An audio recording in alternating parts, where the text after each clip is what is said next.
Everyone likes Flash, right? Well, why not give everyone Flash, and make all your stuff uninteractable at the same time? Tidal Barracuda is a 4-mana blue 3/4 fish, which reads that any player can cast spells as though they had Flash, and your opponents can't cast spells during your turn.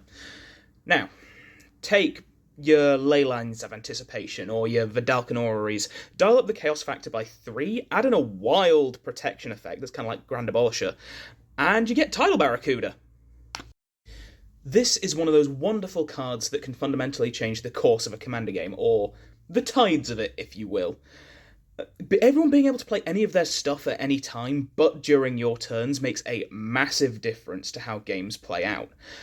For everyone else, it turns into a mess of bluffing counters and waiting as long as possible to play out really anything. But for you, your game becomes sitting back and watching the chaos, safe in the knowledge that your turn is a safe haven where you can cast any spell you want and go through your combat without any fear of repercussion. It's a nice existence. Oh, and you want to know what the best part is?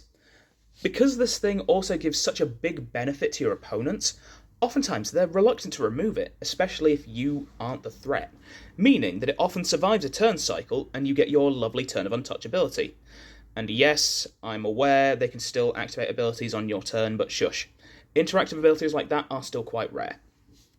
Personally, my favourite play pattern with this is to play it, and then sandbag your big threats for a turn or two. Play out your smaller cards at flash speed to make it look like that's why you played out the fish, and then when everybody's paying attention to each other, slam down your big threat on your turn with no real opportunity for responses. Now, hands up, I do have to admit that I didn't actually do that much research on this card beforehand. This was quite a vibes-based pick, and it does actually see more play than I realised. It's in roughly 20k decks on EDH Rec, which was honestly quite shocking to me. But scrolling down the page, it does make sense. Pretty much all of the commanders on the page fall into one same singular archetype: Group Hug. It's all Big Gay Kings, Quain, Feldergriff, Bumbleflower, all the way down. And it makes sense because this is like the platonic ideal of Group Hug. Benefits for everyone, but bigger benefits for you. And I'm not going to front, I'm not too good to play it that way either. It's in my Kid and the Shipwright list that I've been tinkering with forever. But outside of Group Hug, it's just small smatterings of stuff here and there, and I think it should be a far more represented card. There are plenty of decks that are running just Leyline, which could really benefit from having old Barry over here in addition to Leyline, or even instead of it. My immediate thoughts for that go to Sholatoyak the Smiling Flood.